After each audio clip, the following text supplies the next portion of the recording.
Subscribe and don't forget to press the bell icon to get notified whenever we upload a new video. India आपसे dialogue नहीं करना चाहता। वो समझता है जितना पाकिस्तान को दबाओगे ये उतना ज्यादा ये ठीक रहेंगे। उधर चाइना को देख लें, चाइना के ऊपर उन्होंने बात ही नहीं की और अपने मीडिया ने प्ले ही नहीं किया उसको। एक इमरान खान साहब आ गए, इमरान खान साहब एक साल वेट करते रहे कि बीजेपी की हुकूमत आएगी तो हम इनके साथ डायलॉग करेंगे। बीजेपी की हुकूमत ने आप पे सर्जिकल स्ट्राइक कर दी और ठीक है, नहीं हम भी तो कुछ बोल के देखें, कभी कभी हम भी कुछ कर सकते हैं। ठीक है, हम चुप का रोजा क्यों रखा हुआ है हम लोगों ने? क्या वजह है कि हम बिल्कुल बॉय स्काउट की मोरालिटी के साथ काम कर रहे हैं, हम धमकी देते हुए भी डर रहे हैं हमारे हुक्मरान? क्या वजह है इसकी? लोगों ने अगर पाकिस्तान में कोई किसी किस्म की तशद्दुद में इन्वॉल्व नहीं है, दहशत गर्दी नहीं की, तो क्यों जो है भारत के दबाव में आकर आप जो है लश्कर तैयबा या जमात दावा की क़यादत के खिलाफ कार्रवाई करते हैं? क्या वजह है? ये दो बातें जो ये कहते हैं ना कि ज़ाहिर है कि आज की दुनिया में लड़ाई बाद में होती है, पहले जो है परसेप्शन यानी कि बयानी की लड़ाई लड़ी जाती है और वो हारी या जीती जाती है। हम देखते हैं कि भारत जो है इस मामले में बहुत ज़्यादा इन्वेस्ट कर रहा है। हम अगर मगरबी ममालिक की बात करें तो वहाँ पर जिस तरह से उनकी बहुत सारी NGOs जो हैं वो एक्टिव हैं और जिस तरह से वो वहाँ के मगरबी पॉलिटिशियंस पे असरअंदाज होने की कोशिश कर रहे हैं, यूरोपियन यूनियन हो, कनाडा हो, अमेरिका, इंडिया ने अमेरिका से अपील किया, अमेरिका ने दिया, अब इंडिया ने बोला कि जी हम आपसे खत्म हो जाए तो हम आपसे बात करेंगे। हमें लारा दे दे के अयूब खान साहब को उन्हें मना लिया कि कश्मीर में कुछ ना करो। देखिए, मुल्क के पास, कौम के पास मौके आते हैं। ठीक है जी, मैं ये नहीं कहता कि अभी ये इंडिया और चीन की तनाज़ा बढ़ के जैसे मे बी डिप्लोमेसी से ये खत्म भी हो जाए, लेकिन ये जगह डिस्टेबलाइज होकर रह गया क्योंकि जो लद्दाख में एरिया नहीं जाने वाला वहां से, वो नथुला के जो पास के पास वहां से चीन नहीं भाग जाता, तो इंडियन पब्लिक ओपिनियन जो है वो कुछ करेगी। आप ठीक बोलते हैं कि शायद हमारे खिलाफ कुछ ना कुछ कार्रवाई करें just to divert the public opinion, just to raise their moral. But the point is हमारे पास भी एक अपॉर्चुनिटी है और हमें भी इसको ओपनली डिस्कस करना चाहिए। हमें इसकी ओपनली डिस्कस करना चाहिए कि हमें उनके ऊपर साइकोलॉजिकली ये दावा देना चाहिए कि दैट अगर आपने इतनी दफा दखल किया है, 40 साल ये हमारे खिलाफ प्रॉक्सी वॉर करते रहे, लो कॉस्ट प्रॉक्सी वॉर करते रहे अफगानिस्तान के प्लेटफॉर्म पे। ज्यादा जारहाना हमारा भी एक पोस्चर होना चाहिए। अच्छा, मुझे अगर इजाजत दें इकराम साहब, मैं एजाज मान साहब, दो बातें जो ये कहते हैं ना कि ज़ाहिर है कि आज की दुनिया में लड़ाई बाद में होती है, पहले जो है परसेप्शन यानी कि बयानी की लड़ाई लड़ी जाती है और वो हारी या जीती जाती है। हम देखते हैं कि भारत जो है इस मामले में बहुत ज़्यादा इन्वेस्ट कर रहा है। हम अगर मगरबी ममालिक की बात करें तो वहाँ पर जिस तरह से उनकी बहुत सारी NGOs जो हैं वो एक्टिव हैं और जिस तरह से वो वहाँ के मगरबी पॉलिटिशियंस पे असरअंदाज होने की कोशिश कर रहे हैं, यूरोपियन यूनियन हो, कनाडा हो, भी ग्लोबल न्यूज़ जो कनाडा का पर्चा उसने इसको रिपोर्ट किया। इसी तरह हम देखते हैं कि अगर यूरोप की बात करें, यूरोपियन यूनियन की बात करें, वो लास्ट ईयर जो है नवंबर दिसंबर में एक पूरा 27 मेंबर्स का फार राइट के जो मेंबर्स थे उनका डेलीगेशन श्रीनगर लेकर गए। फिर वो वहाँ की यूनिवर्सिटीज़ के साथ बहुत ज़्यादा कोलैबोरेट कर रहे हैं, सहाफ़ियों पे असरअंदाज हो रहे हैं। तो उन्होंने तो एक undeclared war of narrative Pakistan पे मुसल्लत की भी, और वो हर वक्त पाकिस्तान को बदनाम करते हैं, न्यूक्लियर प्रोग्राम को हमारे बदनाम करते हैं, CPEC के खिलाफ रेशा दवानियाँ करते हैं और उसके साथ साथ जो है ज़ाहिर है कि दहशतगर्दी से हमारा जो है वास्ता जोड़ते हैं। तो ये लड़ाई कितनी अहम है और क्या हमारे अरबाब इख्तियार को एहसास है कि जी ये कितने बड़े पैमाने पर हमारे खिलाफ लड़ी जा रही है मीडिया पे? जी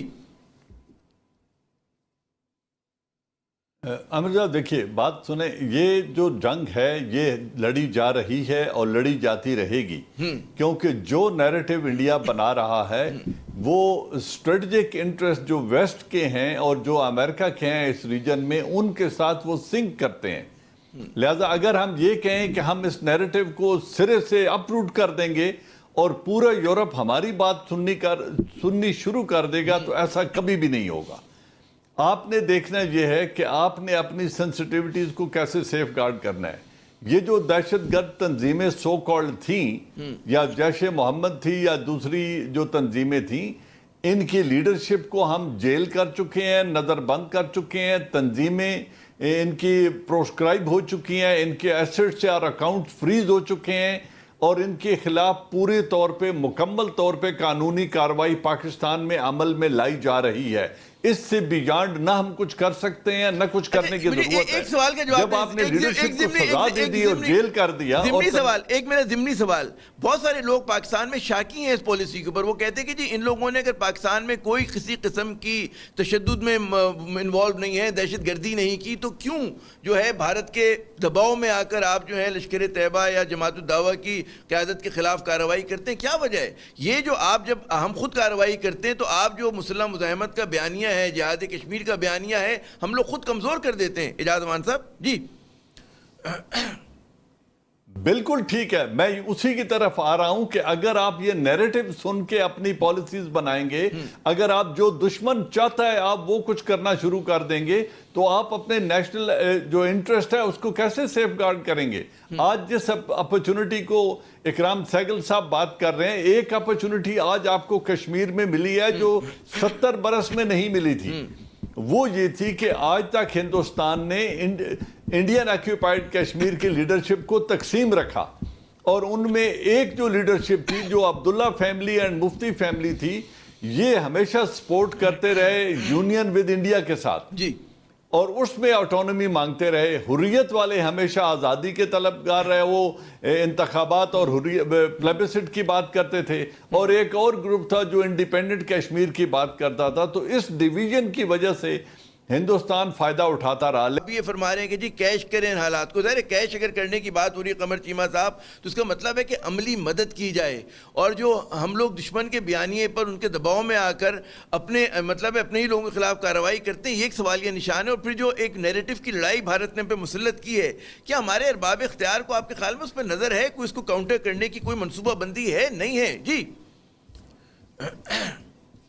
دیکھیں, پہلی بات تو یہ ہے کہ جو ریسنٹلی انڈین گورنمنٹ نے آکوپائڈ کشمیر میں 370 اور 35A پہ حالات خراب کیے اور سٹیزنشپ امینڈمنٹ ایکٹ پہ کام کیا, تو پاکستان اور کشمیریوں کو ایک یہ فائدہ ہوا کہ سارے ویسٹرن میڈیا, لبرل میڈیا نے جو ہے وہ کشمیریوں کی آواز پوری دنیا کو سنائی. اس کا فرق کیا پڑتا ہے؟ میں کہہ رہا ہوں اگر بدنام ہونے سے فرق کیا پڑتا ہے, کیونکہ جو مغرب کی ریاست کی قوتیں ہیں وہ تو ساری کی ساری بھارت کے ساتھ کھڑی ہوتی ہیں. اگر اخبار میں ایک آدھ آرٹیکل چھپ جاتا ہے تو ہم اس پہ ہی خوش ہو جاتے ہیں.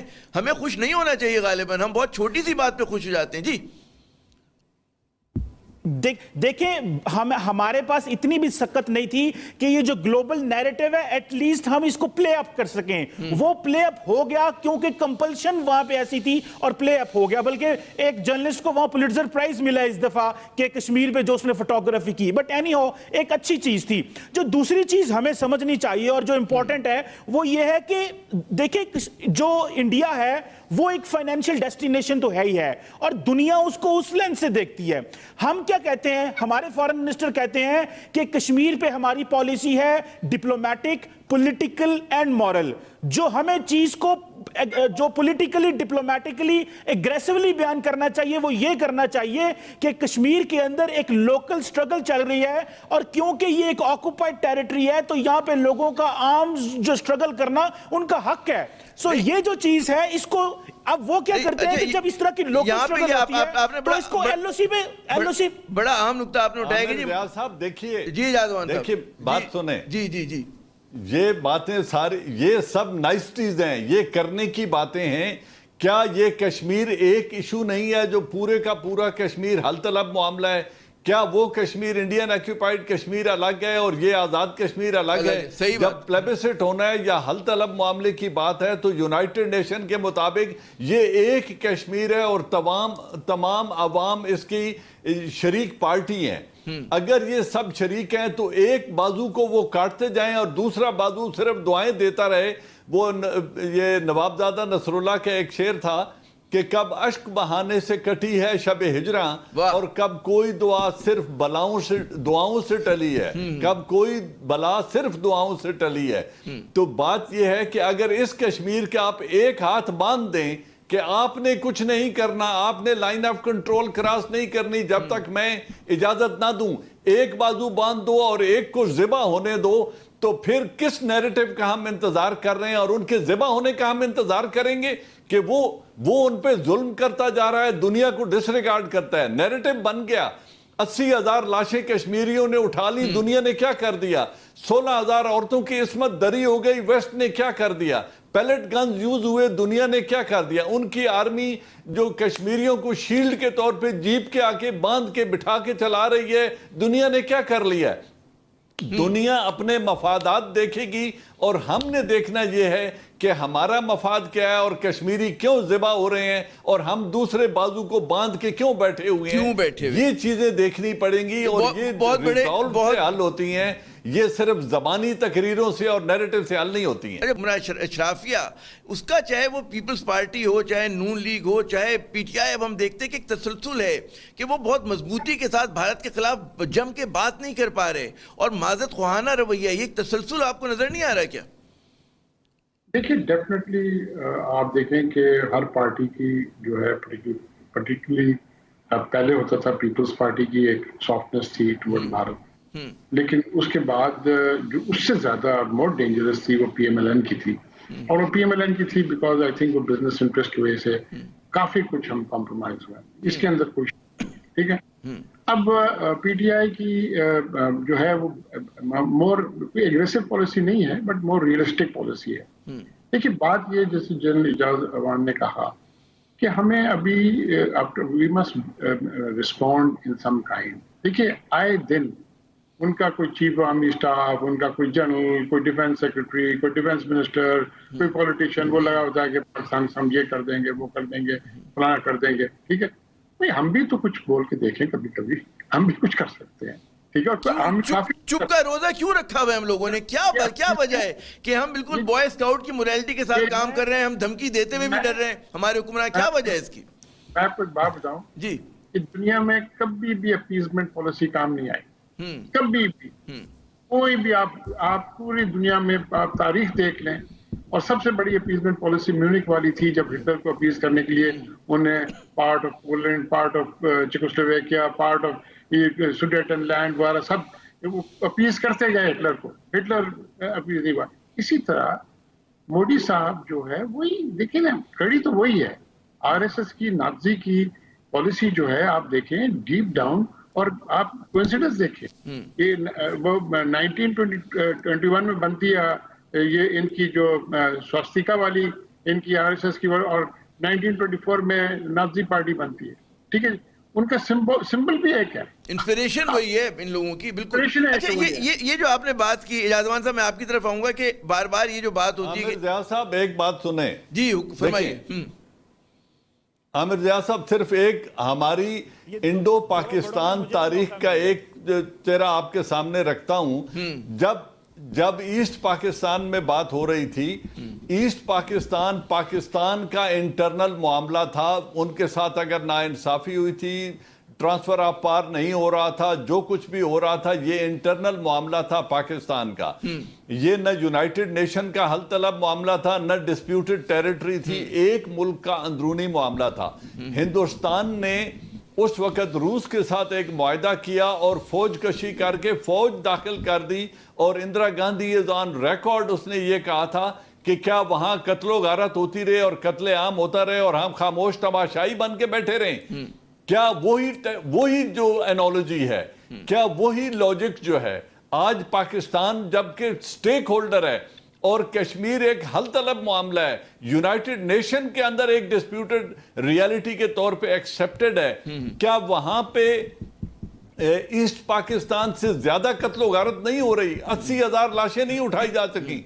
तो जब वो सब कुछ हो रहा है तो आज पाकिस्तान वही इंदिरा गांधी के नैरेटिव पे अमल क्यों नहीं कर सकता कि क्या हम कत्लो गारत देखते रहें? अच्छा, बिल्कुल। मैं अगर 20 साल की पाकिस्तान की, मैं आपको पाकिस्तान की 20 साल की पिछली पॉलिसी बता देता हूं। मुशर्रफ साहब को लेजिटिमेसी चाहिए।